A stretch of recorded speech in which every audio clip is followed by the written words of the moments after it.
to our second annual Mega Wellness Summit, where we are transforming lives one aha moment at a time. I'm your host, Nikki Jencen, and thank you so much for tuning in and sharing this event with your friends and family. Today is a special show. We are talking about how to improve your life and happiness with Miguel Ruiz Jr. And I have to say I am truly honored that you are a part of Mega Wellness Summit and that you are sharing your wisdom with all of us. Welcome, Miguel Jr. How are you? Very good, Nikki. Thank you so much for having me on the program and be part of this wonderful opportunity. It's awesome. Thank you. How are you? Thank you. I'm wonderful. I can't be any better. I really am. I'm very grateful that you are on Mega Wellness Summit. This is a different summit this year. Last year we only had it was about the body, and so this year it's about mind, body, and spirit. Because truly you can't have one without the other. No. And so we want to talk to you today, or I want to talk to you today about happiness. And I know that you know a lot about this subject. Now, your father is Don Miguel Ruiz, who wrote the famous book, The Four Agreements. Yes. And you mentioned in prior interviews, too, that you had two fathers, one before the transition and two after his transformation. Yeah. So I want to know, how was it, watching his transition from going from one man to the other? Well, it's an interesting one. Yeah. I remember the doctor. I remember Miguel Ruiz, MD, the surgeon and neurosurgeon, the man that, we barely saw because he was always working in the hospital and in the clinic, and we go and visit him there. And then, life of a doctor is you're always, well, in particular a surgeon, you never know when you're working. He was always out and about, and really, if looking back, the adult putting in the words into a child's mouth of he was, goal oriented, and the element that contributes to a doctor, it's just go, go, go, go.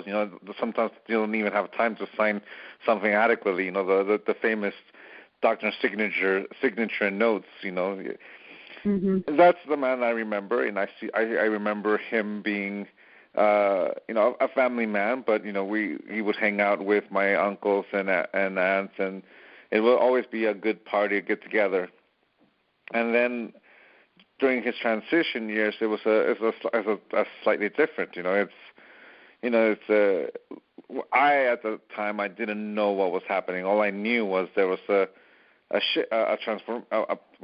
transformation, a shift. From using the words I'm using now, and the life challenges that he was facing. The divorce from my mom because the marriage didn't survive the transition, and the finding himself and changing his direction of, well, that goal setting of being a doctor to, well, what does it mean and what am I doing? And, the rebellion against his family, our family, ended. He went from being the science man to entering the shamanic tradition of my family, and entering with my grandmother, who's always been a faith healer, as in my lifetime, of course. And she had apprentices, and my father totally went into that world. And little by little, I remember when he would no longer he let go of his practice. He let go of that world, and he began to teach with my grandmother, and I saw him more. I saw him a lot more, and the ups and downs that comes with it. There's times where he was happy, there's times when he was upset, there's times when he was in this transitional mode. And then like around the mid-'80s, because I'm talking between 1983 to 1987, this transition. And at that point, I'm between the age of 8 years old and 12. The man I remember at the age when I was 12, 1987, 1988, my father was a lot more centered. He still had that doctor talk and dress but he was centered. He began to teach us more, to sit us down and explain things to us. He begun, he would take me to his classes. When I was a kid, he would pay me to go to his classes, and then he figured out, then he stopped paying me. And I just started going to see him teach, and there was a totally difference to see that apprentice that took on teaching, and when he taught during those times, he was his main student. So the teacher was his own student, and little by little he progressed.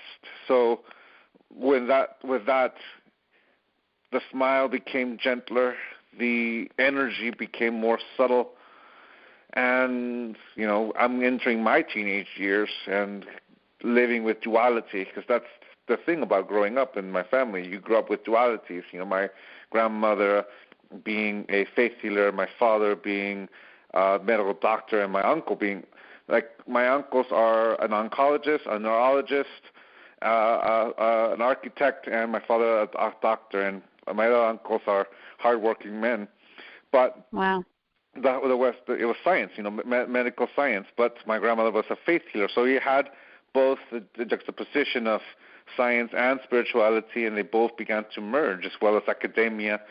I studied international baccalaureate. I was an honor student and that kind of thing. And at the same time, I had spirituality. So it was always a constant duality of things, and learning how to navigate the family tradition and my dad's apprentices who were really into spirituality and meditating and speaking the lingo of spirituality, and then everyday life, academia, work, friends, girlfriends, and things like that. And I guess I would say that watching my father's transition helped me in my own life as I transitioned myself, because I also rebel against the tradition, of course. So you can say in a form of being happiness. My dad, as I, seeing it from a 40-year-old version of myself, watching my dad at the same age I'm at, he took a chance. There's no promise. There was no promise that if he let go of his medical profession that he would find happiness or that he would be a success. That's probably one of the reasons why the divorce happened. That's the goal-oriented, and especially reaching the apex of his profession. He, not too long before, he graduated from being a doctor and almost becoming a neurosurgeon, and then he lets it go. And fortunately for him, it all worked out. The book, The Four Agreements, came out 11 years, almost to the date, 11 or 12 years after he let go of his medical profession completely, and there's The Four Agreements, and it's been a spectacular success that it's been, and all because he followed his heart. He followed his heart to such a degree that, he was able to manifest his dream. And when it was my turn, I was 28 years old, and I was working in the film industry. I studied film at the University of California, San Diego. And after graduation, I went to Los Angeles and I moved around a lot. I went to Los Angeles, I lived in San Francisco, and I even worked in Mexico in the film industry. And I worked very hard for a long time, and I was getting to that groove where I become a part of a production team that I can see my career growing with them, because I had a producer that liked the way I worked and that work habit I have. And then I asked myself, because when you're working in the film industry, you treat every project as if it's your last project. You don't know if you're going to work ever again after that project ends. So you always say yes. Right. You always say yes to the projects you can, and if you can't cover it, then you recommend someone who is going to do a great job for you, because in the film industry, like many other industry, you don't get hired by your resume, you get hired by your reputation and the quality of work you give and the passion you give to it, the heart you give to it. And I had that kind of reputation that, I was getting to that point. So, but in my 20s, I achieved what I wanted to achieve. I wanted to work there, and I was in that track to do that. And then, one day I saw that, the person I was looking up to, he even at his stage, as reaching that apex, he was still had the same mentality that I had, which is your last project can be your last. And I asked myself, well, what do I really want from life? And I said, well, I want to be a father. I want to be the kind of husband and father that is there for the family, that I have the chance and be able to create my own thing. And because you can't serve two masters, and because of that, I was honest with myself and said, I want film, so I want to be a father. So I let go of film. Luckily, I met my wife around that time. And then I said, well, what do I have? And that's when all of a sudden all of my dad's teachings came in. Around that time, like a year prior to that question, my whole rebellion against it came to an end because, when you're young, there's a bubble. You see the world through this little sphere of protection that your family created, and then the bubble bursts when you graduate from college, and all of a sudden you're in the world. The actions and the consequences. You're not working for an A, you're working because there's life and relationships and things like that. So all of a sudden everything came crashing down, and I had my own moment of, aha moment of, what am I doing? The illusion that I'm trying to live up to doesn't exist. The person that I thought I was doesn't exist. The thing about growing up in a spiritual family is that you know the lingo and you know all the loopholes by which you can get out of it. The ego can always find that. Then there's a moment where the ego can no longer run, and you realize that I too have to do the work. It's not just because I have the name Ruiz, or I'm the son of Don Miguel or the grandson of Maria Sarita, that this is automatic. No, it's you work for it. You put the effort. And at that point, I began to practice it, and the result of asking that question, what do I want in my life? What do I want my 30s to look like? And watching my father letting go of his medical profession and going for being teacher reminded me exactly of what I was doing as well. Luckily, unlike him, I didn't have kids. I can only imagine what that would be like, the pressure and the stress of taking such a chance with a wife and kids. I was lucky enough to be 28 years old and not have that responsibility that I only had to answer to myself. But still, it's always that chance. And with happiness, that honesty, that complete, ruthless honesty with yourself, what do I want is key. Because it's easy to hide behind the wants and expectations of family or friends or even culture. It was easy to hide behind my family's expectation as well as my friends and my girlfriend's expectations, because I was following their expectations of me, and there's no responsibility when that happens. There's always someone to blame for, it didn't work out. Well, it's your fault because I'm following your dream. I'm following your desires for me. But when you decide to take on the helm and realize that the actions, the consequences of life stem from the choices I make, of the actions I take, then to take full responsibility and to forgive myself for all those years that I used my own words to go against me, and take full responsibility for my own choices. And at that point, I took it, and I understood my father's teachings and my grandmother's teachings in a totally different way. So I teach it in a way that makes sense to me. I don't have to use the spiritual language that my dad's apprentices nor my dad used when I was growing up. I don't even have to use the shamanic instruments in order to achieve it. I live life. Right now, instead of meditating, I go for my runs. I'm training for half marathons and marathons because I thoroughly enjoy it. I thoroughly enjoy being a father. I thoroughly enjoy being a husband, and I've learned so much from those two experiences in my life that I get to share it. So for me, that's happiness. That's the root of it. Right. There's so many people that have blocks from happiness, and I know one block is foreseeing that if their happiness is always going to be in the future. Mm-hmm. Let's say, well, the money that I'm going to make in the future will bring me happiness. Mm-hmm. What would you say to bring happiness to them now, and to not use that as a crutch, for happiness then, to bring it into the present?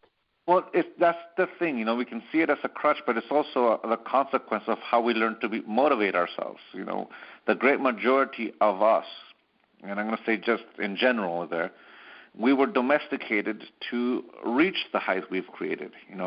Domestication is a system of reward and punishment by which we model the behavior of an individual. If you live up to the expectation, then you get a reward. And since we are emotional beings, that reward feels like acceptance, which means that when we don't live up to the expectation, then we get the punishment. And that punishment feels like rejection, which is the opposite of that acceptance. This is the way we learn how to love, which is conditionally. I love you if, and if you live up to the expectation, you are worthy of the reward. So that's why it's hard for us to see that acceptance in the present moment, because how we learn to motivate ourselves, or how we were domesticated, the reward's always in the future, not now, because right now you're not worthy of love because you haven't accomplished it. For example, I just described that I run, and I enjoy running and running some races or running that distance. If I apply domestication to that, then I'll say I can only be happy if I run 5 miles. Well, I accomplish it, but the happiness only lasts that moment, because now now I can only push myself if I run 10 miles. Now, run 10 miles at a 10-minute pace, a 10-minute mile pace, or a 7-minute mile pace.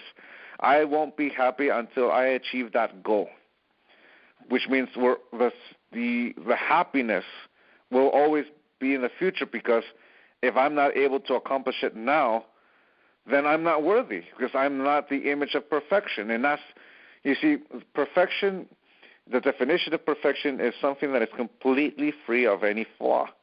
Well, the judge, that mental judge that exists in our mind, that domesticates us.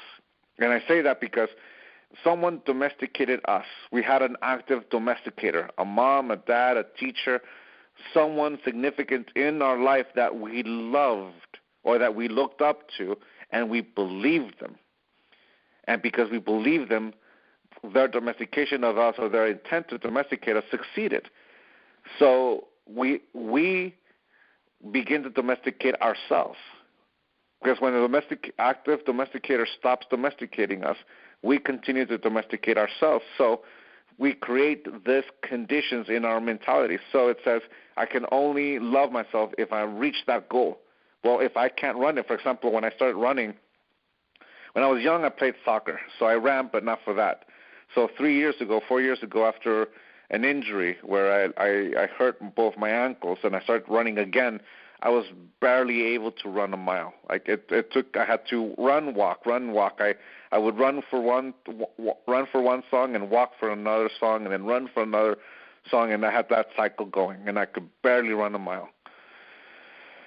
If I had that domestication in my mind that, all right, in order to be worthy of love, you need to run 3 miles. So now there's the motivator. That's the motivator that if I want to be accepted by myself, then I need to accomplish this goal, and also there's that push. Especially now in the new year, a lot of people have resolutions, and if they've domesticated themselves, and that's the only way they've ever learned to domesticate themselves, to motivate themselves to create something, then they're familiar with this. Oh, I fell off the wagon. Oh, I ate a cookie. Oh, I didn't run 3 miles, and I didn't do it in this amount of time. Then we're always looking ahead. And we work and work and work until we accomplish it. But the thing is that once we accomplish it, well, we up the ante. All right, now 5 and 10. The nice thing about crossing thresholds is that we get to see the limitations that our mind told us we couldn't do. That's a beautiful thing. And we begin to push it even more. And that's why one of the reasons why it's hard for us. So you can say it's a crutch, yes, but at the same time, it's just simply the way we learn to love ourselves and to create. Now, flip it around. The key to seeing yourself and see yourself as worthy of your own love at this very moment requires awareness. And the awareness is the only reason why you don't think you're worthy of love right now is that you believe a belief, that you're saying yes to a belief that says you're not worthy of it now. All these beliefs that says I'm not worthy only have life because I say yes to it. I agree with them. So the key to learning to love yourself at this very moment, to see yourself, is to become aware that this is the moment where I'm alive. The past no longer exists. It's a memory. And I can't go back to the past and change my yes into a no or a no to a yes because intent no longer lives in the past. The future doesn't exist yet, which means the only present moment where I'm able to achieve anything or manifest a single thing is this present moment. In this present moment, I am alive. And who I am at this very moment is the result of every choice I've ever made. Like I said before, perfection is something that is completely free of any flaw. Well, guess what? We define what a flaw is with our agreements. The world is perfect, but flaws only exist in our mind. And we project it onto the world with our agreements. So we're judging ourselves with our own agreements. Because every word we use is an empty symbol whose definition is completely subject to our own agreement. Thus, every thought, every belief that we have only exists because we say yes to it. If we let go of it, it no longer has power. That flaw no longer exists. So you see yourself as this living being, and I am the result of every choice I've ever made. From this point, I run not because I am looking for love. I run because I enjoy it. If I didn't enjoy it, I would not be running. I don't enjoy lifting weights, so I'm not doing it. I enjoy yoga, so I do it. I don't enjoy meditating in a pretzel position because my sciatic nerve hurts so much that I decided not to meditate in that way, but I found a different way to meditate, and it happens to be running. There's a phase when I run after the first mile or second mile when the whole body gets used to it. All of a sudden there's this moment of peace, of that rhythm of the breath and the movement of the body, where all of a sudden my mind no longer thinks, that it's just present. It's beautiful. And I enjoy it. I enjoy running 5 miles. I'm able to enjoy running 16 miles. Do I run the full 16 without stopping? No. I sometimes walk. I sometimes stop. Sometimes I let my legs rest. Sometimes I stop for a drink of water and I walk a quarter of a mile afterwards just to get my breath and enjoy that water, and then I hit it hard. I'm not living up to an expectation. I'm thoroughly enjoying the stage I'm in right now. And if anyone who's ever run will tell you, our capacity is always fluctuating. Sometimes I'm able to run 10 miles. Sometimes I'm able to run 13 miles. Sometimes I'm able to run 16, 26. Sometimes I'm barely able to run 5 miles. Sometimes I'm barely able to run 3. Because my body is constantly changing.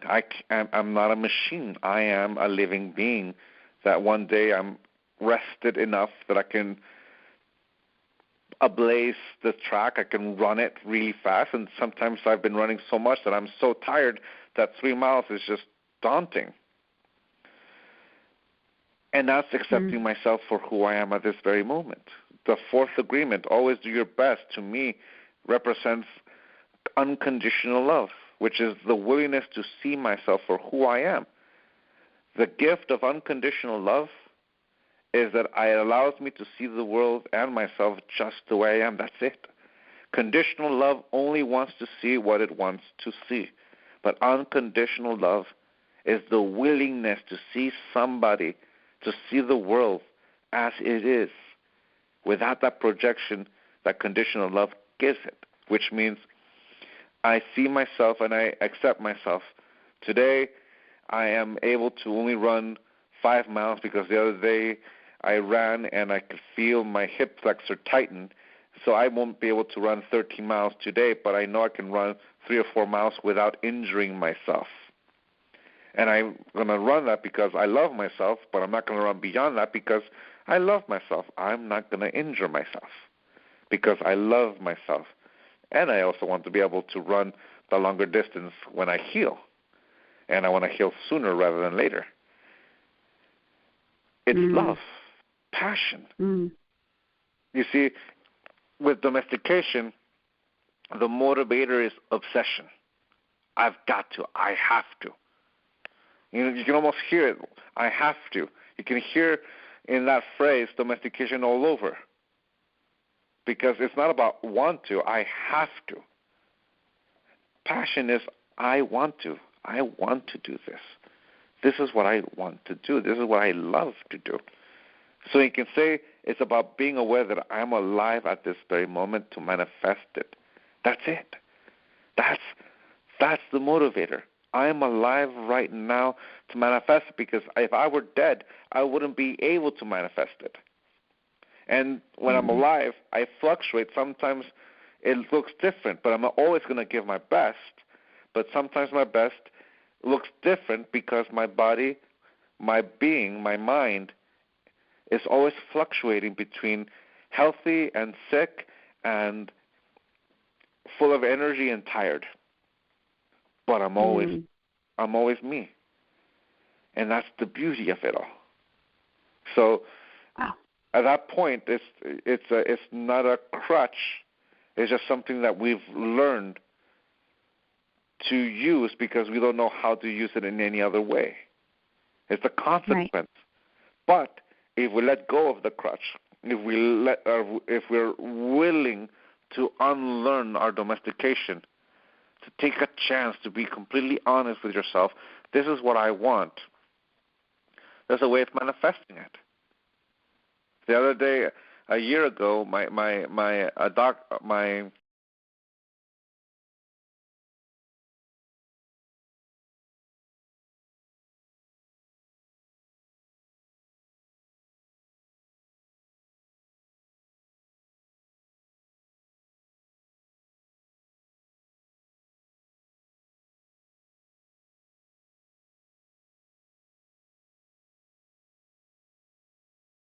Rolfing practitioner said I should let go of running because I'm having some issues with my lower back. Well, I wanted to run, so the way I've learned how to train my body is to run half the week, and the other week learn to strengthen my core, so I rely less on my back and more on my core, because my core was so weak that my back was taking all the pressure, all compensating for the weakness of the core. So I learned how to apply my core with yoga, with the practices of my yoga teacher, and she taught me how to stretch and how to open my hip flexor, and here I am. So, I ran a marathon a month ago, and I hurt myself, and a yoga teacher taught me how to open my hip flexor and focus on it, and I'm running less. Even though I'm running some long distances, I'm still running less because right now the focal point is to realize that there's a weakness, and not because I'm imperfect, but because I am alive, I'm able and have the opportunity to strengthen it simply because I want to be able to run 26 miles again and have the core that allows me to do it, which means I'm not doing it because I have to. I'm doing it because I want to experience the joy that I have finishing not only a race, but running mile 1, mile 2, mile 5, mile 10, mile 15, mile 20, mile 25, the whole process. When you run a marathon, it's not just those 26 miles you run on that 26.2, that you run that Sunday or Saturday. It takes 5 or 6 months to get there. In my case, 3 years. And it's fun. Now, I'm using the example of running and running races as a metaphor. You can translate it to playing music. You can translate it to harnessing your really anything. Anything. It could be anything, because with 7 billion human beings living life in this world, we can become the masters of anything we want.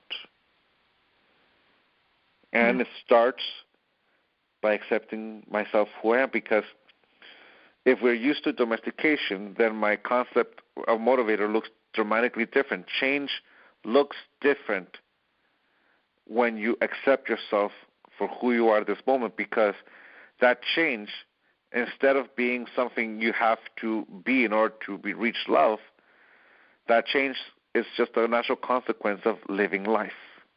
In which direction do I want to go in life now? What if we have somebody, like a spouse, who is telling you the opposite? They call them sabotagers. And what if they're saying, you can't do this, or you shouldn't do that? Like your doctor, right? But what if your doctor, it's your spouse. You live with your spouse. You love your spouse or a girlfriend or a boyfriend or whatever it is. Yeah. They're telling you the opposite of your will, of your gift, of your wants. And how do you go about that? What's your teaching to somebody who's going through that?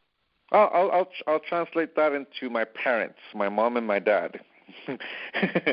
My mom and my dad, it's like they know I get hurt, and they love me so much they don't want me to get hurt, and they ask me to stop running. And my wife, she's encouraging too. So, yes, you might consider them sabotagers, but they're only expressing what they're seeing from their own point of view. Everyone sees life from their own unique point of view. And it's like my dad's image of a movie theater. You're in the movie theater, you're watching the movie, and if it's your life, you're the main character. And everyone that you see in your screen are just the cast, from the supporting actors to the girl or man at the barista, the coffee shop.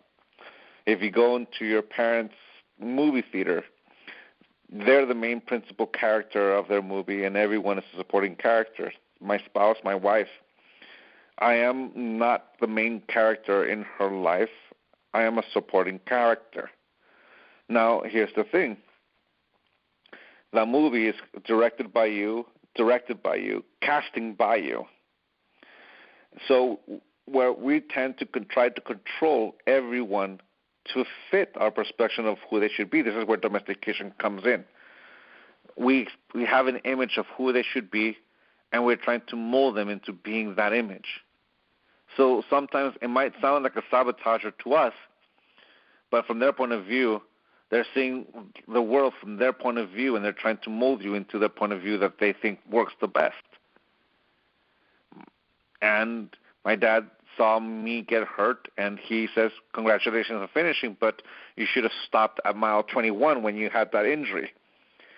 He said, as a father and as a doctor and someone who loves me, and he's doing it because he loves me. Mm-hmm.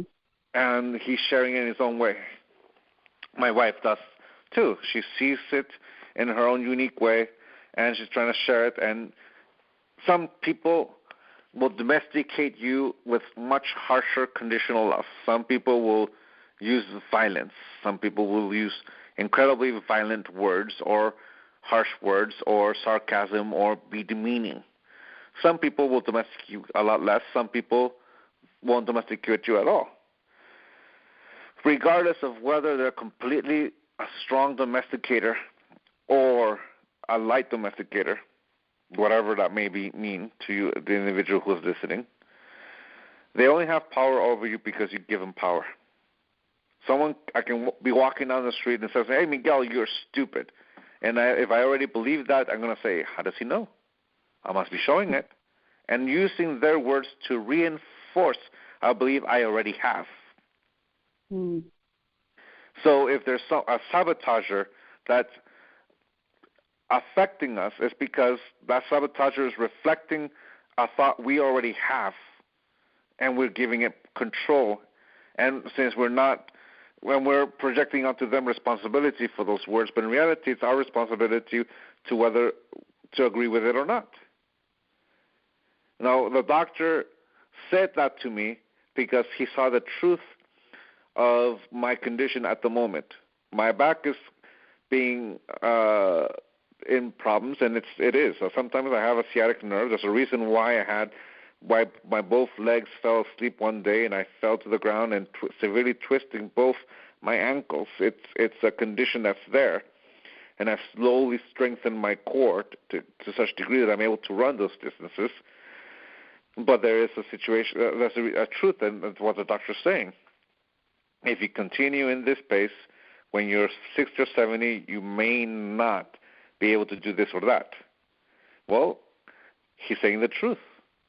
So I listened, and I found a different way to running. And also realizing that running is not the focal point. The yoga is helping me more. Now I'm applying this. And he was completely right. But I didn't let that stop me from manifesting my own dream. There's many athletes that the doctor tells them they can't do it, and they found a way, but eventually life will stop them. That's the reason why most athletes retire. Right now, I started playing soccer, and I played soccer for many, many years. And one reason why my body is the way it is, my back and my knees, is because I played the way I played soccer for many years, and now I can't play it. Whenever I step in the field and I start kicking the ball, I can't walk for 2 days. And it's the truth. But I enjoy the ability to run, to do something, so I started running. I don't go left and right or go and have that anymore. I adapted myself to the next body, and there will be a time when my body will say, enough, you won't be able to run, so I'll adapt again. Mm-hmm. The thing is that people, the sabotagers, the wife, the husband, the family, the son, the daughter, their voice are strong, but nothing as strong as your own voice. Mm-hmm. And we have such a strong inner voice, sometimes known as the ego. Yeah. And you also say that the mind's main job is to dream. Yep. And to drift. And so what does that mean? I wouldn't call it drift. I would call it, the dream is to perceive and to project. The mind's main function is to be able to perceive. Right now, my eyes are perceiving all the light that's bouncing off every single surface and living plant and being around me. I can see the greens, I can see the browns, I can hear you. I am perceiving your voice because I have the telephone next to my ear and I'm hearing you and I'm perceiving you. I'm constantly perceiving 360 degrees, and at the same time I am projecting as you're hearing me. Right now I am projecting onto you what I'm perceiving in my own mind, because I'm able to perceive outside of me as well as I'm able to perceive within me. And within me there is that voice. My dad calls it the voice of knowledge. I call it the narrator, and we use the word of ego. It's the same thing. Right. 3 different words to describe the interaction. And something that my dad would put it this way: if I'm the voice who's talking inside my mind, who's listening? I am. Well, if I'm the one who's listening, who's talking? I am. I am the narrator, I am the ego, and I am the one listening. I am the whole. But at the same time, I know I'm not this body, and I know I'm not this mind. because I am life that gives life to both this body and this mind. When I die, this mind will cease to exist, and this body will cease to exist. But while I'm in it, both are alive. So that natural conversation, that interaction, that dialogue, that constant interaction within myself, my mind has power because I give it power. The same energy I use to move my arms, to move my legs, is the same energy I use to create a thought. And here's the thing. That word ego, that word narrator, that word voice of knowledge is when we start seeing ourselves as the mind. I am the mind. Just as we say, I am the body, that there are people who can only see themselves as this body. A lot more people can only see themselves as the mind. I am the mind. If you're able to separate yourself from both your body and the mind and see yourself as the energy that animates both, then you realize that every single thought in your mind that you've ever had was given life by you. The same energy I used to move my arms is the same energy I used to create a thought. The word yes and no. When I say yes, it's just simply a word that reflects the ability for me to take action, a choice. I had a thought, I liked it, I will manifest it using this energy to create that thought and use this body to manifest that thought. If I say no, that word reflects the action of making a choice of not using this body to manifest a single thing with this energy, with this intent. My yes and my no, also known as my will. To have free will is to be able to say yes or no with a complete freedom of life. To be subjugated is to be domesticated, that a belief controls my yes and no. That a belief that I have controls what I say yes to because a belief tells me so, and say no. For example, we talked about how I grew up in San Diego and I grew up a Chargers fan. Well, if I'm so attached to being a Chargers fan, it'll tell me that I should accept other people who believe like me and reject the Raiders because they're black and silver and they represent a different town, and I'm supposed to dislike them. If I let that belief tell me the truth, I would never be friends with any Raider fan. But I'm not that attached, so I have friends who are Raider fans. I have families who are Raider fans, and we get along. If I detach from both, I realize that I'm just a living being that can go in any direction in life, regardless of whether I enjoy football or not, or the Chargers or the Raiders, or any of those kind of things. And that's the important part, to know that I am the only one in my life that has control of my own will, which makes my spouse my co-creator. My wife, she co-creates with me. I am not responsible for her will.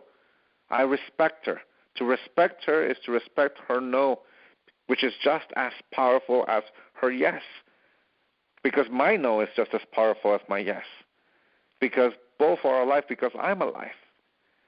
So I see everyone as my equals because we're both living beings with that infinite possibility of going in any direction in life. If they say no to something, it's because they say no in their life. And if I agree with them, then it becomes a no in my life too. If I agree with my doctor, then I won't run. But I realized what I wanted. Well, I want to run. Well, the doctor told me the truth, and that's the thing. The doctor told me the truth because I listened. My dad always had a rule with our apprenticeship, which is learn to listen. Somewhere in what they're saying lies the truth, but don't believe me. Allow yourself to be skeptical, the fifth agreement, of course. Be skeptical, but learn to listen. Somewhere what's being said lies the truth. Well, the doctor said the truth. If you continue on this way, you will hurt your body. Okay. I agreed with him, and I changed. I shifted the way I manifested my passion. And right now I have a hip flexor that's injured. So I shifted one more time. And I will continue to shift it until my body says, Miguel, you're done. And the way it'll tell me is because it's no longer pleasurable. It's no longer enjoyable. That's the way I'll find out. And all of a sudden,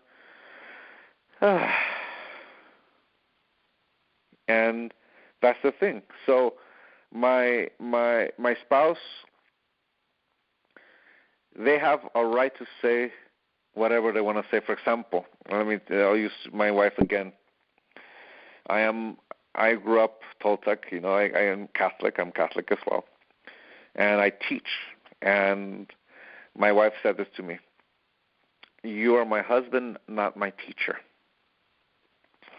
And because even though I teach a lot of people, to her, I'm the husband that's teaching her this, so it doesn't sound the same. Like, for example, when my dad wrote the 4 Agreements and I read it, a third of the way through, I put the book down and I said, it's my dad telling me what to do all over again.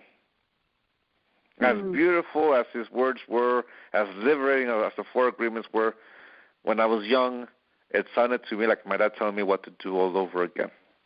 It's my perception. Well, my wife tells me, you are my husband, not my teacher, which means from her point of view, the relationship between she and I is that of husband and wife, which is much deeper. The connection is much deeper than that of a teacher-student. If she's going to learn from me, it's because she wants to learn.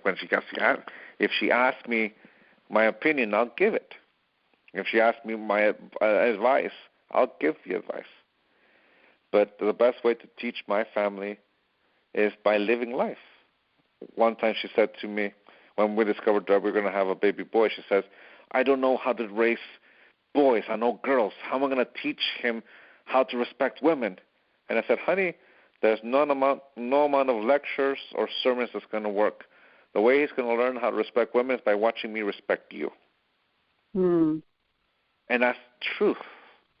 So our husbands, our spouses can be sabotageurs, but compassion allows us to see that this is the way they're dreaming.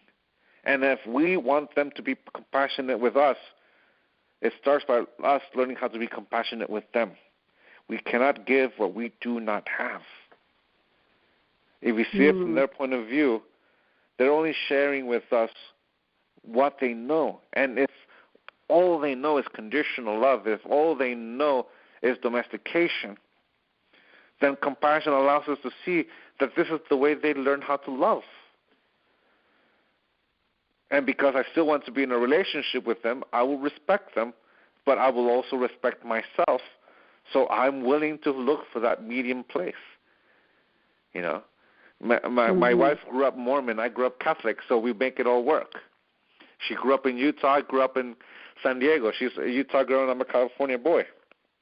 Actually, man, I'm 40 years old now. And that's the thing. We are constantly evolving. We're constantly changing. So compassion is key. Patience is key. Yes, my mom, my dad will say to me, stop running. Why are you doing this? And I'm saying, I enjoy it. Well, what's going to be the happy place where we're all happy? And more importantly, what's going to be the thing that's going to make me happy as well? Am I going to enjoy being at war with them? Am I going to sever my relationship with them because of running? No. Right. But I will show them that I can. I will show them that I'm capable of.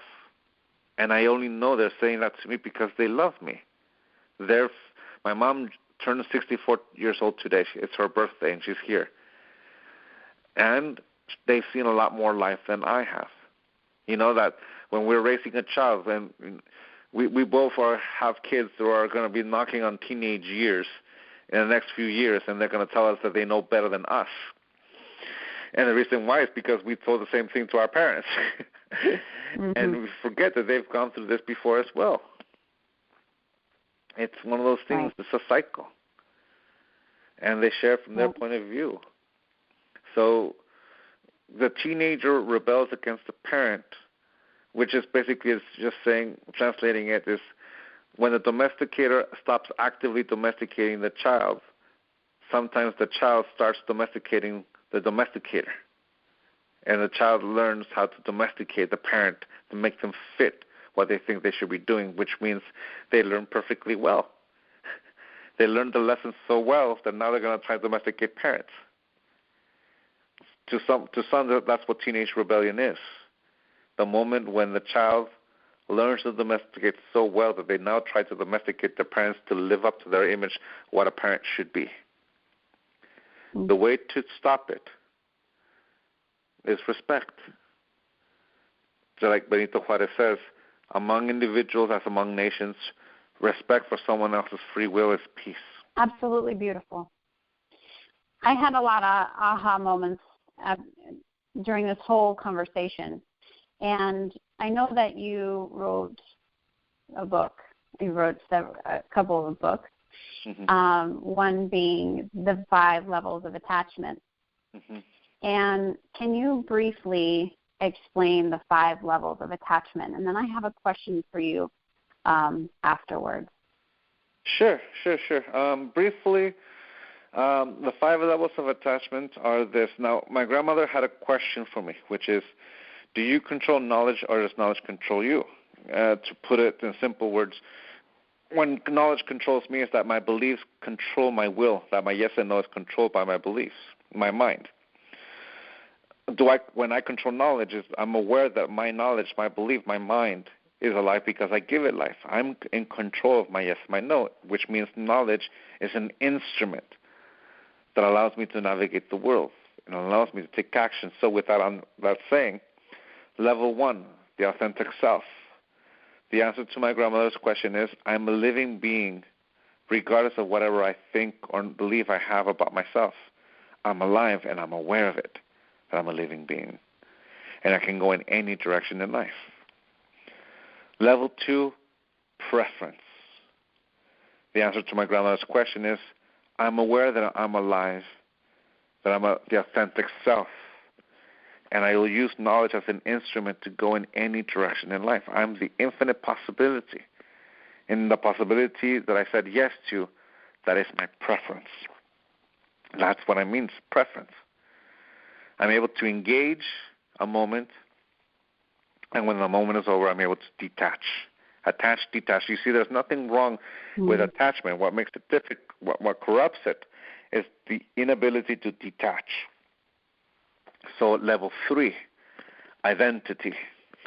The answer to my grandmother's question is knowledge and I are one. This is, we can say, where we begin to believe that I am the mind or I am knowledge. So knowledge and I are one, which means I no longer see myself as this authentic self. I see myself as a symbol, my identity. That's what level 3 is, my identity. I am so attached to the representation of the image of me that's the only way I see myself. I see myself as knowledge with its definition, not the experience, which is level 1 and 2.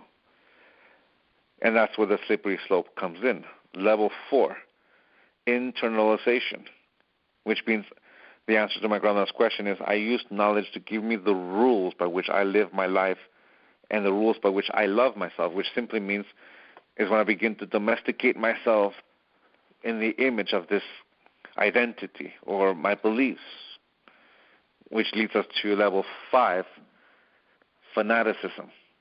When I'm so attached to my belief that my belief controls my every being. And knowledge tells me who to love and who not to love, who to accept and who not to accept.